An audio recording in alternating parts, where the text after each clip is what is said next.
Oh, good. Who's recording? Okay, thank you.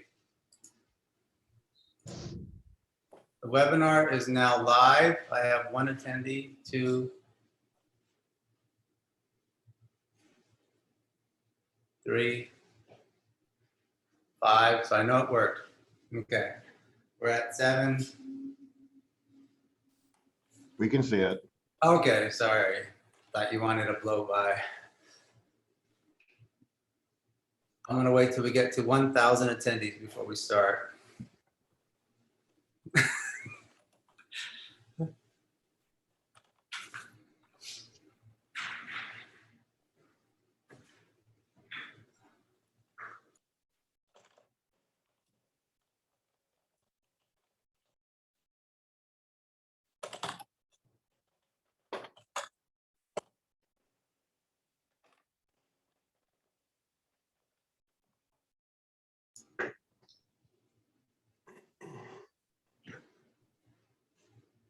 Okay, it's now 1:30 and we're going to officially start our San Joaquin Valley Regional Early Action Planning for Housing Workshop. This is the first workshop of a series. We have them every month and we'll be communicating with our attendees as we move along. Today's workshop is going over some key metrics and information about the San Joaquin Valley, the current situation in the San Joaquin Valley housing market, and then there's a poll as well. I'm Michael Segala. I'm a consultant, urban planning consultant here in Fresno Clovis area. I work with the 8 council of governments or metropolitan planning organizations of the San Joaquin Valley, and I'm helping out on this REAP program. With me are other esteemed panelists. Robert, can you introduce yourself? Yeah, Robert Phipps, Deputy Director, Fresno Council of Government, and Program Manager for the Valley-wide REAP effort. Okay, Jim, can you introduce yourself?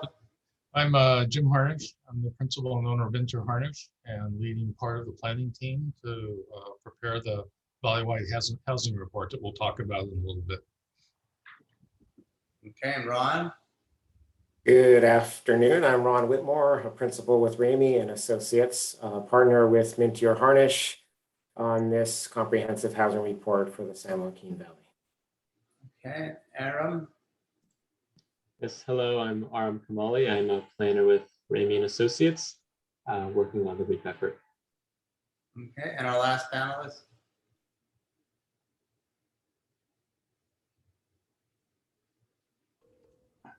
Okay. Hi, I'm Ryan Lester with Mintier Harnish. Okay, thank you very much. Okay, before we get officially started here, a few housekeeping items. This is a webinar, so you cannot see the other participants. You can only see the panelists.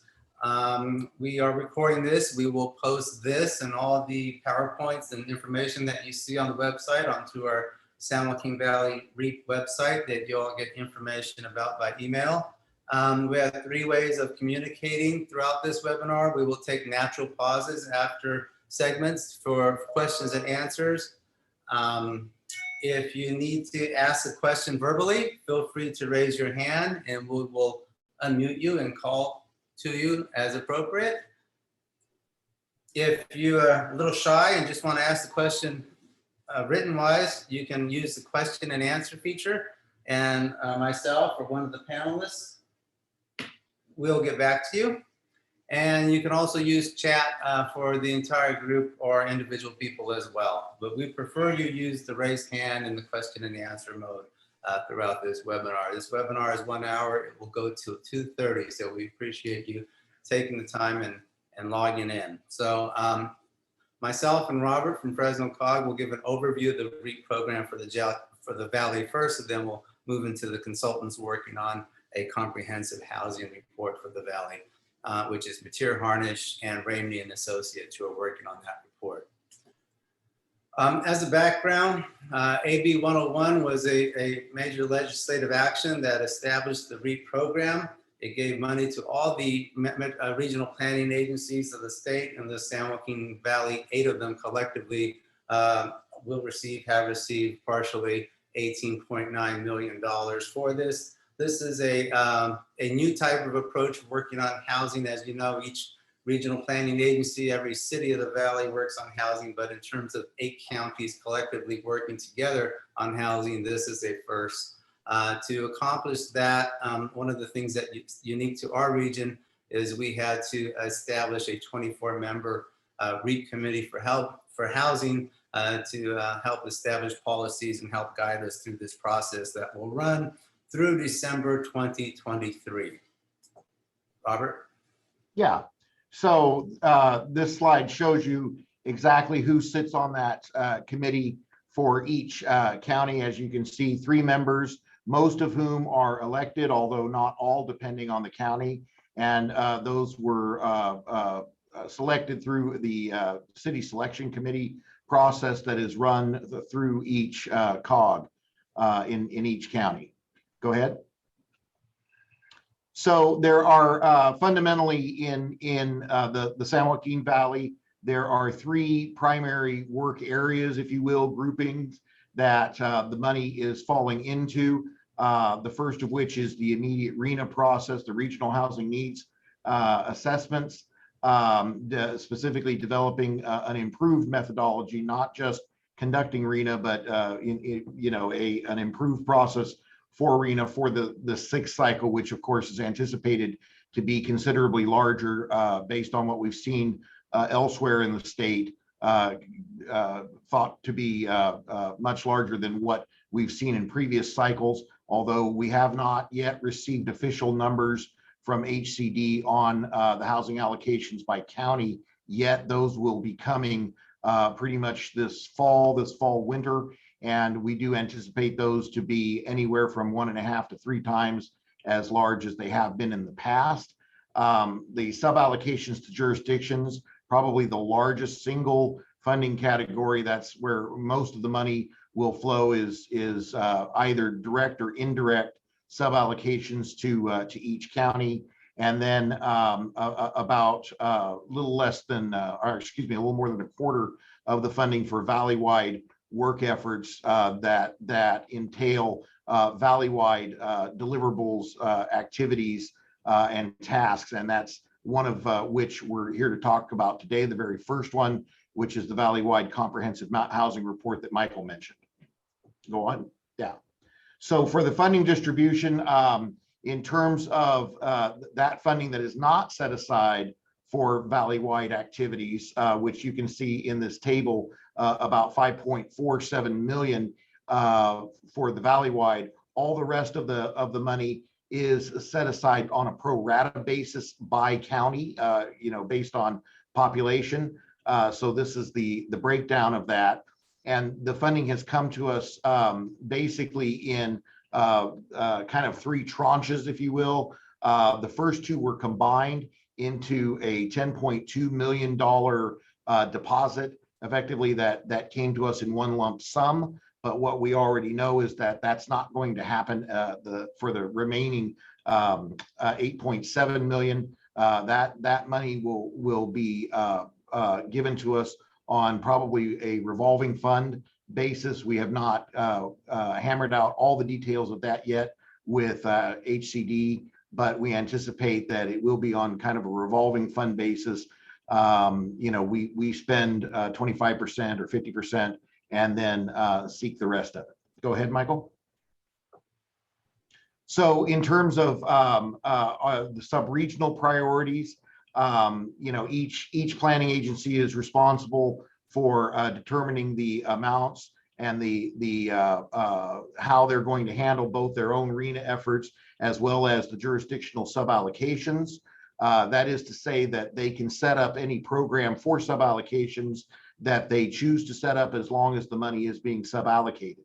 And so, for example, San Joaquin has prioritized specifically a regional housing trust fund, streamlining the development process, planning and coordination for a regional project pipeline, and then supporting local jurisdictions as impacted by COVID-19. That is kind of their regional priorities and their method of distributing the sub-allocations. Fresno, on the other hand, used a competitive process with a application period that sought eligible applications for eligible projects and then awarded its funding that way, and was able to successfully award out about 100% of the available funding. Go ahead. So the good news about REAP is that it is very, very flexible, much like, we don't really have a slide on this, but much like what was also known as the LEAP program, the local early action planning program, which is funding that went, similar funding that went directly to the cities. In terms of REAP funds, a wide gamut of eligible activities, RENA and housing element planning activities, providing jurisdictions with technical assistance planning, even temporary staffing or consultant needs associated with updating local planning and zoning documents, expediting application processing, any actions that would help accelerate housing production. So the big thing to remember about REAP in general is that there are two major goals. One is to have an improved RENA methodology, and the other one, perhaps the larger one, is to accelerate housing production and specifically affordable housing production. Ineligible uses, that obviously anything that is not related to accelerating housing production. This is planning money, so you can't have anything that is directly for, say, construction. You can't have things that are site specific, capital financing, anything that is related to individual housing development projects. Obviously, nothing that would hinder housing production. But again, that does leave a broad swath of activities that are perfectly eligible for REAP money. Okay, thank you, Robert. Just a couple more items here. We have our updated REAP website, sjbcogs.org/REAP. There's a lot of good information there. One key component related to jurisdictions here in the Valley is we have a technical assistance portal there. So part of that Valley-wide work effort is the fact that we have 4 consulting firms in the San Joaquin Valley ready, willing, available to assist cities in planning for additional housing or additional affordable housing in your community. So if you would like, we already have received some requests for technical assistance. If you would like to be considered for technical assistance, it's free, it's available to you. And it's a good opportunity for you to provide additional capacity to your planning efforts. So go to the portal at sjbcogs.org/REAP for more information on that.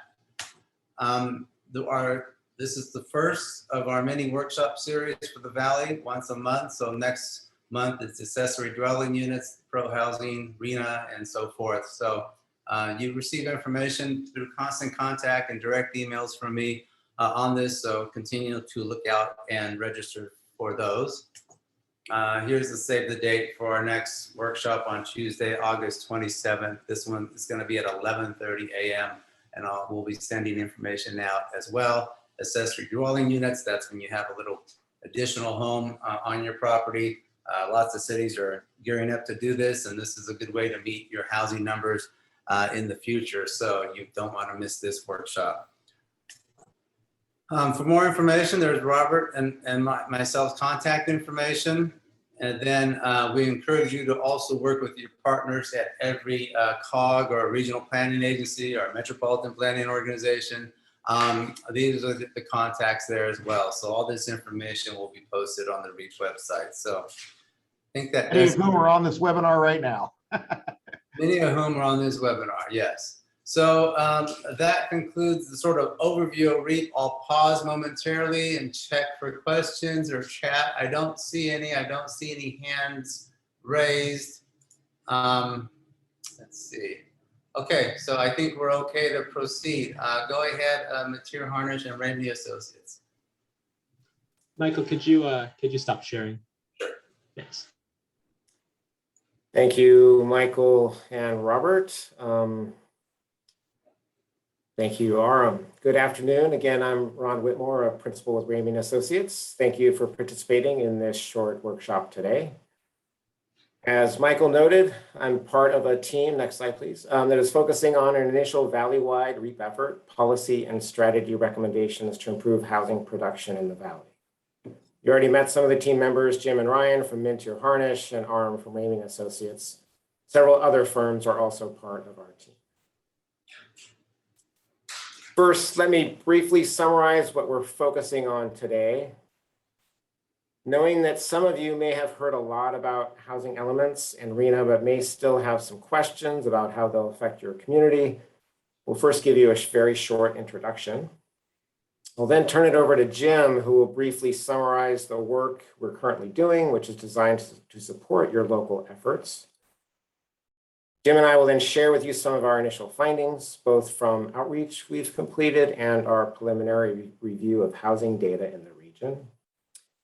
The primary purpose of the workshop today, however, is to supplement the outreach we've done with your input. This will help us further refine the focus of our work and ensure that it meets your needs. We'll use 4 polling questions to prompt some discussion at the end of the presentation. I should stress that this is not a comprehensive Housing 101 presentation. We will just be scratching the surface on many topics as context for the discussion about local successes and barriers. And as Michael just noted, there are many more workshops scheduled as part of the REAP effort, which will focus in much greater depth on a variety of topics. The Q&A feature in Zoom is enabled, as Michael noted, so feel free to pose questions during the short presentation. We may respond to some in writing during the presentation, others we may wait to respond to as time permits at the end of the discussion and presentation and discussion. So let's get started with a brief summary of housing elements and RHNA. It all starts with a series of recent housing laws. Since 2017, a series of state laws have sought to do fundamentally 3 things. First, increase the amount of local land available for more housing. Second, make it easier to build more types of housing, including more units on single-family lots, as well as housing designed for vulnerable populations. Third, remove the barriers that either prevent or slow housing production. Next slide, please, Aram.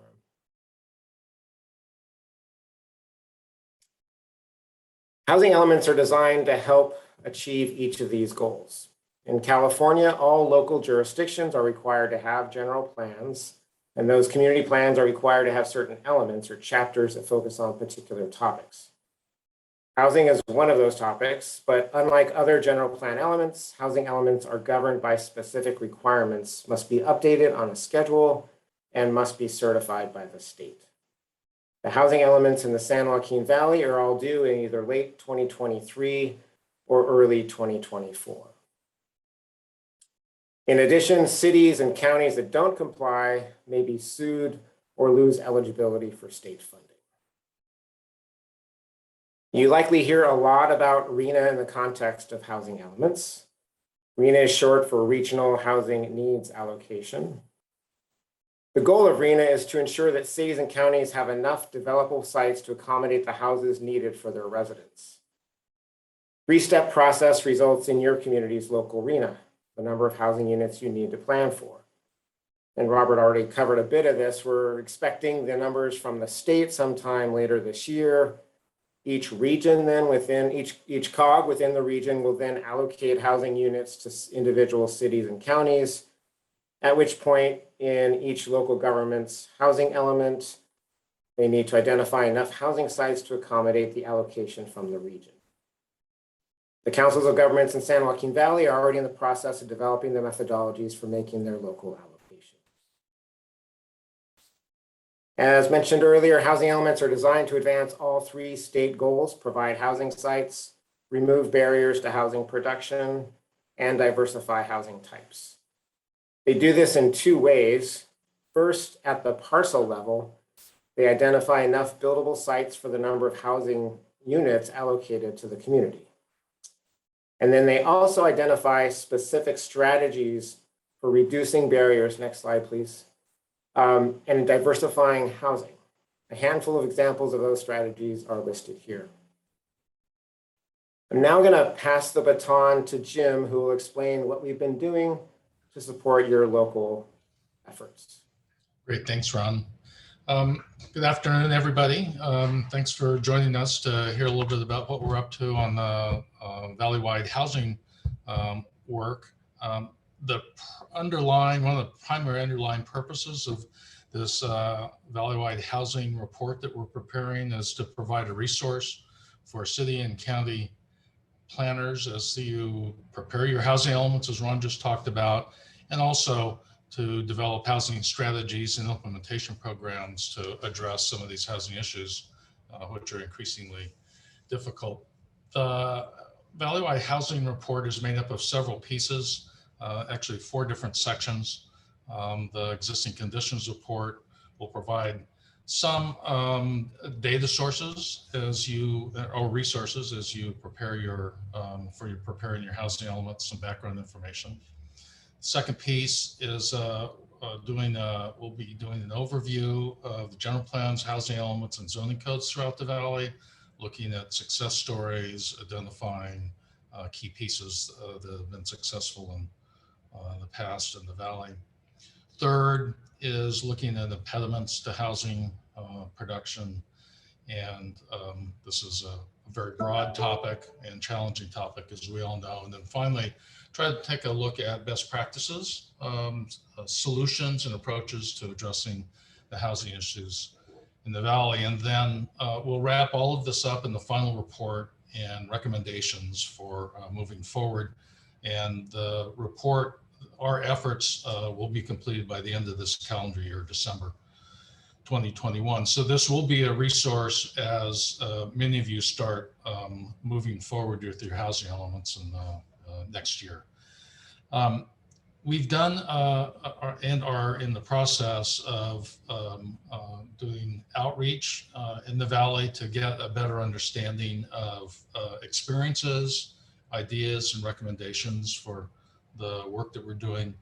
We've done a series of stakeholder interviews with the development community, the nonprofit housing community, and other housing providers, builders, to get a sense of the challenges and concerns that they have. We've had extensive interviews with all the COG directors, tapping into their experience of dealing with housing issues throughout the 8 counties in the Valley. And we are in the process of wrapping up a survey of city and county planning staff. The survey's been out for several weeks and it's closing tomorrow. I would urge all of you planners who haven't had a chance to take the survey to jump on it and take us. It only takes 10 or 15 minutes, but it's a really important resource for us in, again, helping identify your issues and your concerns, and also your success stories so that we can share those with the rest of the planners in the Valley. So some of the things we've heard so far from our interviews and other research that we've been doing, major housing issues, and all of this, or most of this, will seem familiar to all of you. Housing demand remains very high, inventory low, major issues with homelessness, lot of diverse issues. One of the challenges we have is to kind of prioritize these and not only characterize them, but come up with some ideas and approaches to addressing these issues, maybe sharing the success stories that some of you have had. Root causes is another thing that we've heard a lot about and we're addressing in the housing report. Obviously, infrastructure capacity is a major issue in many communities in the Valley. And while it's not on this list, water supply, I think, will be an increasing challenge over the next few years. Permitting delays, construction costs is really a more recent and increasing challenge throughout the state, not only in the Valley. Lack of funding, I think, is the thing we hear most about, funding to address the whole range of issues. And then in the San Joaquin Valley, developer capacity has kind of stood out to me as an issue that has come up frequently in our stakeholder interviews. So it's something that we'll take a deeper look at. We're also looking for success stories and best practices. What we've heard so far are issues of flexible zoning, fee reduction, permit streamlining is one that's a very dominant issue in the, throughout the state. Partnerships and local and regional planning partnerships, I think, is something that we'll really focus on in this work for throughout the valley. Accessory dwelling units is, as we know, a really increasing opportunity for addressing housing issues in the valley. And then other opportunities, clearly preservation of existing housing has stood out. Housing trust fund, inclusionary zoning has been frequently mentioned as an important tool to increase housing opportunities, and of course streamlining housing approval process, which the state is really focused on in some of their funding programs. And prevailing wage issues in the San Joaquin Valley are especially acute, since those wages are typically tied to Bay Area wages, which has much higher cost of living. And so that to me has stood out as one of the most frequently mentioned issues in terms of affordable housing in the valley.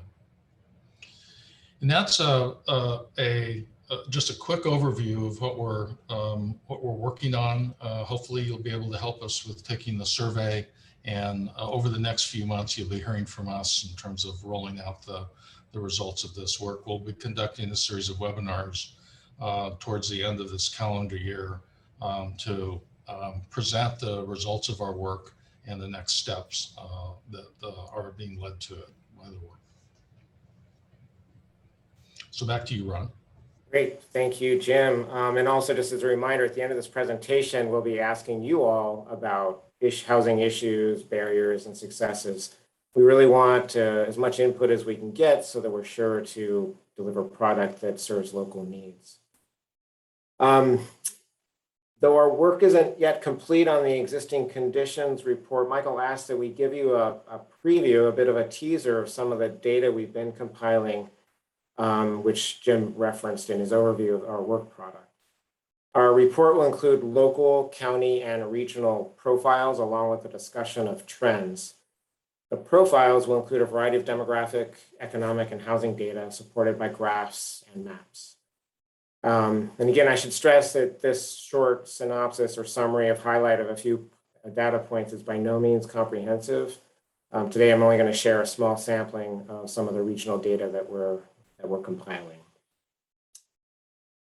Next slide, please. So this should come as no surprise, but of the 14.5 odd million or so people who live in the San Joaquin Valley, many are concentrated in the counties with the larger urban centers. Next slide, please. The region grew quickly at the end of the last century and continues to grow, but at a slower pace. Roughly a rate of 0.5 to 0.7% now, compared to 3% back in the 80s, 90s. Housing production, as you see here, has followed a similar trend, but at slightly different rates. And Michael wanted to see some recent sales and rent data. Unfortunately, they're only available at the metropolitan region. So I wanted to quickly show you, we have data for the Stockton, Fresno, and Bakersfield metro areas, which you'll see on these subsequent slides. Since the low in 2012, home sales prices in those metro regions have steadily climbed, but there remain significant regional differences. Roughly 300,000 in the Bakersfield area, a little less, and then creeping up towards 500,000 in the Stockton area. Rents have followed similar patterns, almost twice as much, again, in the Stockton metro versus, not twice as much, but significant percentage more in the Stockton area than in the Bakersfield area, with Fresno somewhere in between. It's also useful to think about these costs relative to household income. Interestingly, even though housing costs have risen, Incomes have also risen in the region. So in recent years, on average, families are spending less of their income on housing. A family is considered cost burden if it spends 30% or more of its income on housing. Since 2009, fewer and fewer households are homeowners specifically are cost burdened, though more than a quarter still spend more than 30% of their income on housing. In contrast, though there has been some improvement in recent years, more than half of families who rent are spending more than 30% of their income on housing.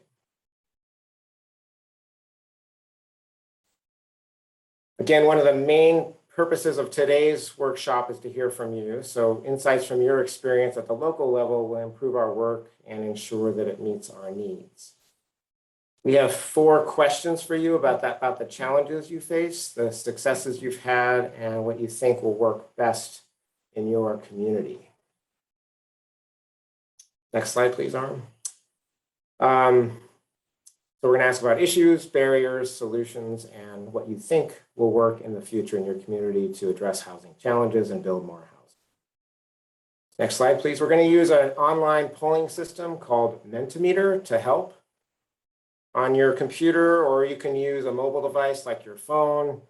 We ask that you please go to menti.com and enter the code on the screen, 6515-3163. Or if you'd like, you can go directly to that web address at the bottom of the screen. Let's leave that slide up for a minute, Aram, so people can have a chance to log on.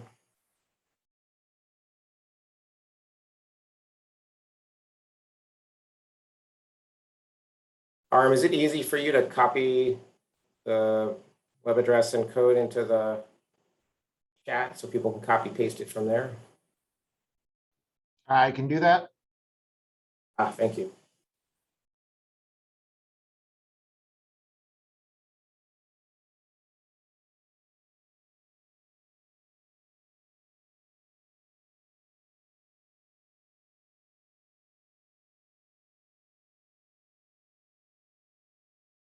Okay, it looks like people have already started responding to the questions. The first one is, we really, again, as I think either Robert or Jim mentioned earlier, we want to get a sense for what you think are the highest priority issues so that we can focus our work on making sure they address those top issues. So we're asking that initially you tell us from your perspective in your local community what you think the top 3 housing issues are. Looks like lots of low inventory, affordability, housing type diversity.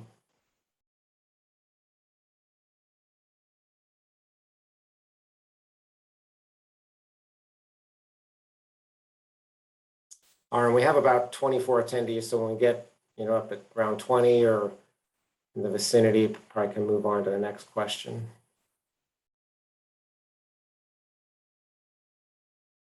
Okay, inventory, affordability, homelessness is coming up.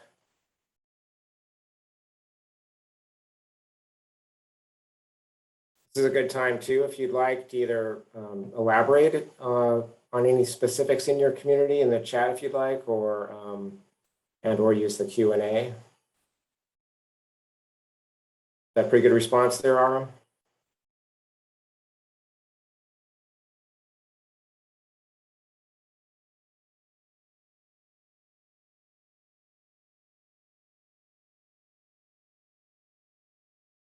It's really helpful for us knowing that we need to focus very much on issues that increase inventory, certainly address affordability, diversify housing types, and make sure there's housing available for everybody in each community. Please note, you have a couple of people mentioning lack of infrastructure in the chat. Excellent, thank you. Yeah, there's another question where we asked about that.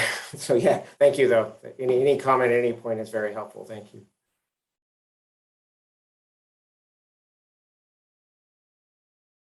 And I appreciate the comment too. Jim alluded to this, but infrastructure includes, transportation, roads, as well as water and sewer. And as he noted, we heard a lot from local governments about the water in particular, and in some cases sewer, as well as the systems lacking the capacity to support additional housing.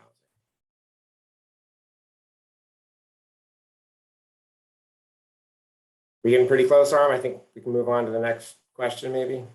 Yeah, we're at 14. We've been sitting there, so we'll move on. Okay.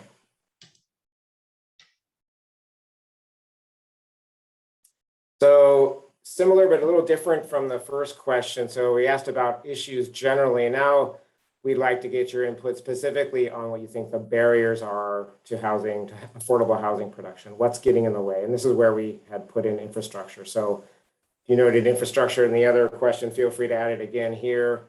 Again, these are things that are preventing your community from building more affordable housing. Could be infrastructure, regulations, permitting, costs, funding available to build housing, lack of developers, developer capacity, lack of sites, or just local opposition. And again, if you have barriers you're aware of in your community that aren't listed here, feel free to add them to the chat.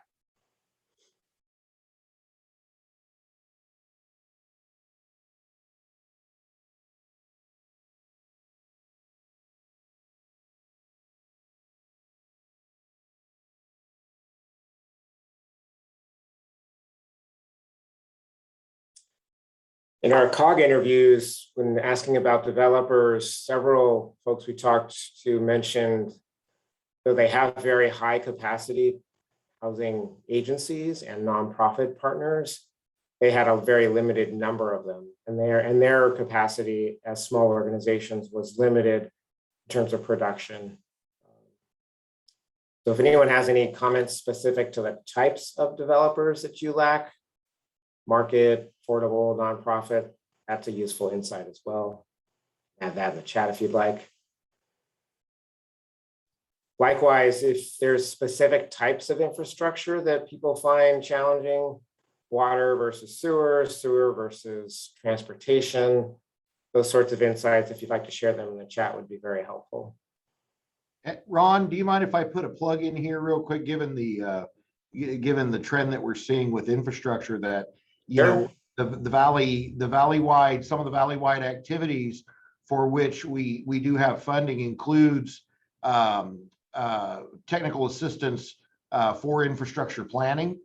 And so, we have been trying to promote and advertise heavily the valley-wide angle on the infrastructure, in addition to leveraging any sub-allocations that the individual jurisdictions may be getting from their own regions, and also their individual LEAP funds as well. That together, when we put all this money together, there's real potential here for infrastructure planning and development, as well as you're probably aware, most of our attendees probably aware of the $600 million that has been included in the new state budget. We don't have the guidelines for that yet, but it is looking as though that funding will be available also for housing planning and assistance, as well as potentially for actual implementation. And so we do encourage you to get in touch with us if you do have infrastructure needs. Refer back to the contact information for your individual COG or for Michael or myself. We may be able to assist your jurisdiction with infrastructure planning. Thank you. That's an excellent point, Robert. And I guess I'd add one more potential resource on the horizon. If the feds are able to get their act together, there might be federal funding coming down specifically targeted for infrastructure. And if past is a teacher, then they might prioritize projects that are shovel ready or near to it, in which case investments you make now in infrastructure planning would position your communities well for eligibility for federal infrastructure.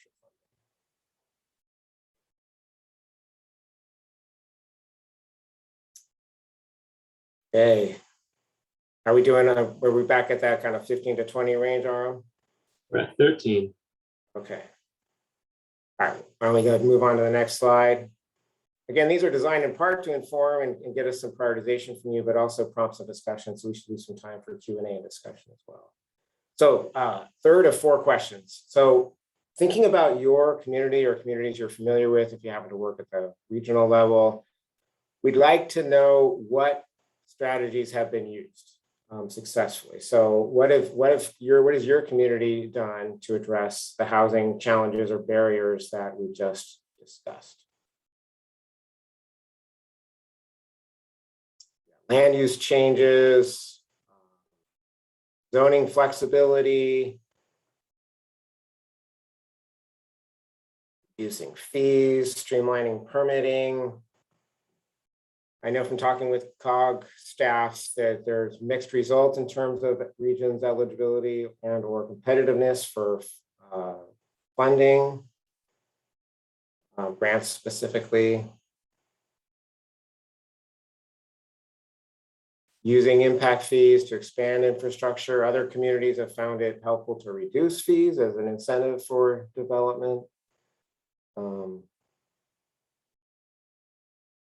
Like we're getting a lot of zoning flexibility, pre-approved housing plans related to permit streamlining.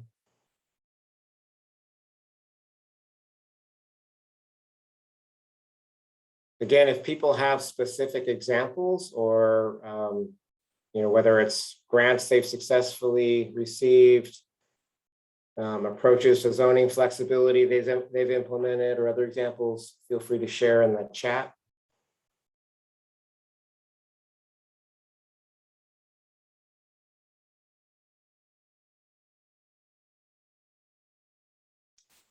Doesn't look like a whole lot yet for building nonprofit capacity, housing overlays, or housing trust funds.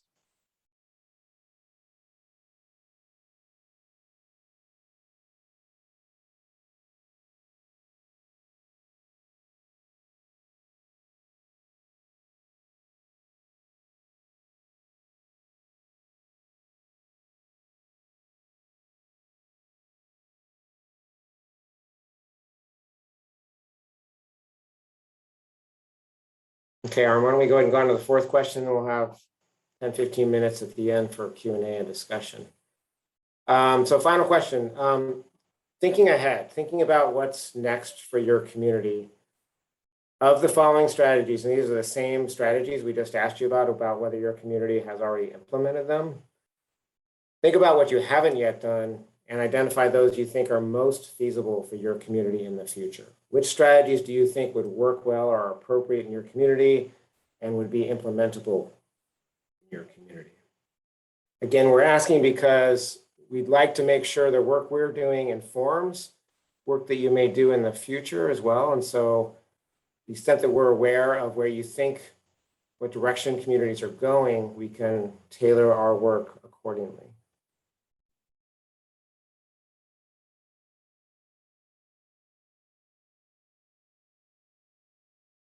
Okay, zoning flexibility, fees, streamlining, building capacity, objective design standards, inclusionary zoning.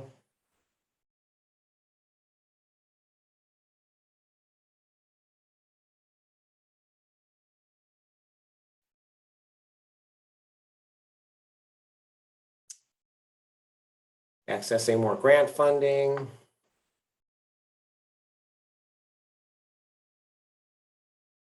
Yeah, we heard a lot of interest in trust funds during our interviews. Sounded like several jurisdictions were going to pursue those, so that's good to see.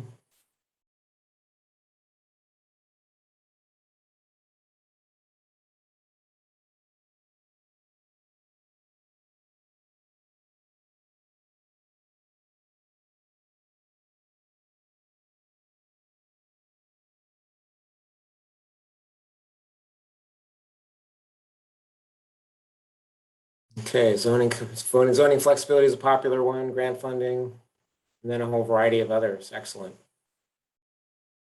So Jim, we know that we need to address a whole range of successes, barriers, and tools that people have at their disposal in our work. Okay, thank you, Aram, and thanks everybody for sharing your local insights. Maybe with yours and your help, Michael, we could now transition to some Q&A and discussion. I believe Michael said if you have a comment or suggestion or any thoughts that were sparked by the presentation or the polling, we'd invite your comments. I think all you got to do is raise your hand and Michael can give you permission, can unmute you or give you permission to unmute yourself. Likewise, if you'd rather ask a question or make a comment in chat or in the Q&A, those are options as well. I'm not seeing any questions at this moment. I will say, based upon the results you got, one commentary is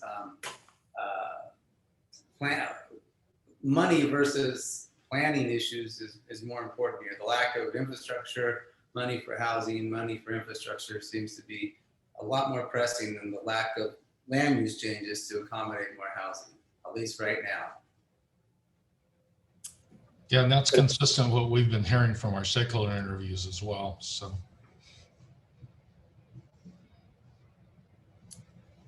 Yeah, some of the frustrations local governments have with state policy is that one of the assumptions seems to be you can plan your way out of this challenge, and that's certainly not universally true.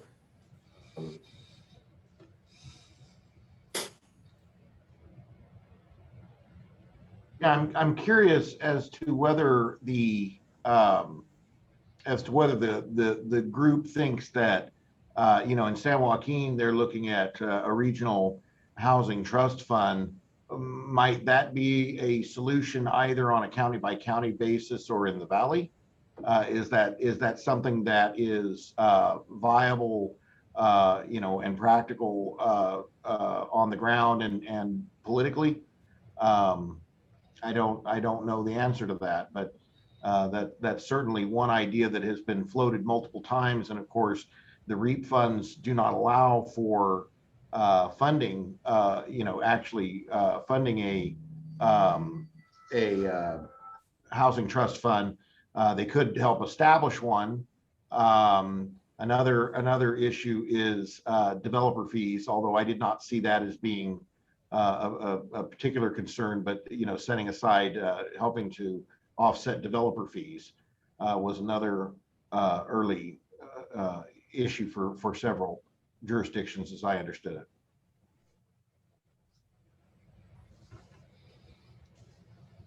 Any other comments, attendees? We do have a hand raised by Becky Napier from Kern Cog, and I will unmute her now. Go ahead, Becky. Hi, I was just curious with what they call the REAP 2 funding coming out, and it's supposed to be for implementing your SCS. Could it fund a trust fund, or has anybody thought of that? Yeah, let me take that, Becky. Again, there's been no guidelines. In fact, right now, to the best of my knowledge, we still technically don't have a state budget, right? I mean, that's still being held up by the high-speed rail issue. So the legislature passed a budget as was statutorily required, by the June 15th deadline. But the legislature and the governor are still wrangling over high-speed rail funding, primarily whether to put more money into continue funding high-speed rail as it's been going, or to divert some of that into Southern California rail infrastructure, transit infrastructure. And so, what we anticipate is that there's not going to be guidelines for how that money is going to be spent. We know that it's going to run through HCD, but it will be also under with the advice and consent of OPR and CARB. So there's going to be a lot of cooks in the kitchen on that, but HCD will administer it. and it will be for, for housing, primarily, to further housing production as REAP is. That is our understanding. So the talk has been that it is, as long as a project or program is consistent with the SCS, then that should be doable, which would allow for the Housing Trust Fund, and also, obviously Housing Trust Fund being furtherance of affordable housing. So that would all make sense, but there's actually no statutory language that specifies any of that. And so I hesitate to speak in any absolute terms on that, but that is our understanding. So again, barring any major change in direction at this point, it would appear that way. So that's the best I can give you. Yeah, I didn't expect a yes or no answer. I understand all the stuff about the trailer bill and the budget, and that the guidelines haven't been done yet. I just was wondering if anyone had even thought down that road. Yeah, because another issue I know in Fresno, another issue that's come up kind of similarly is housing for homeless. You've got the state's, I believe it's called Project Room Key, that was an emergency program during the pandemic, which has expired, and that money has kind of gone away now. And there's been some questions specifically up here in Fresno about whether this money would be eligible for that. And from what we can tell, again, in theory, the answer would be yes, but no, we can't be certain of that either. So we just have to wait for the guidelines. Again, there's going to be a lot of fingers in the pot on that, and so we'll just have to see what comes out of it. But conceptually, yes, the Housing Trust Fund would be an eligible expense, but understanding that the funding would have to be expended probably by the end of 2024. That's another constraint on this. Is what I have heard directly from HCD is that there's actually going to be a shorter timeline for what is being called REAP 2.0 than there was for the first round. Right. So basically, REAP 1, Housing Trust Fund is the eligible use. REAP 2, we have to see. Looks like it will be, and it's a good way to put something in motion in your community for sure.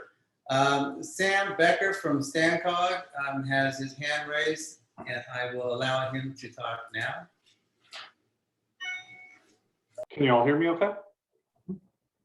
Thank you, Michael. One thing I'm not sure that I've seen mentioned yet that is important to Stanislaus is preserving prime agricultural land. And I know this is also important to meeting the state's climate goals and thinking about VMT and other climate issues. So I'm hoping this report can also discuss, if not already, some strategies on implementing farm worker housing needs. So housing that's near where they're working that could also address the jobs housing balance, as well as some strategies on infill development. I know some of the things that were mentioned as strategies that could work well in the future, like zoning flexibility, are related to that. But yeah, more discussion on infill development is, I think, definitely needed, as that's going to be essential in the 6th cycle arena process. If I could, yeah, thank you, Sam. Excellent points. Yeah, there's a lot embedded each of those short phrases that capture kind of clusters of approaches.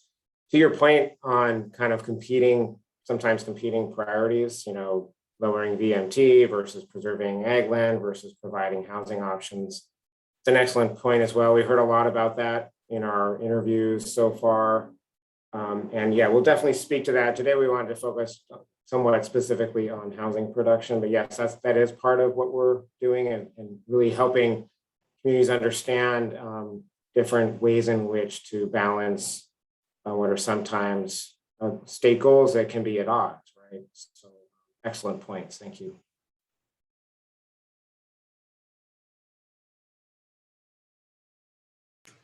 Okay, any other questions?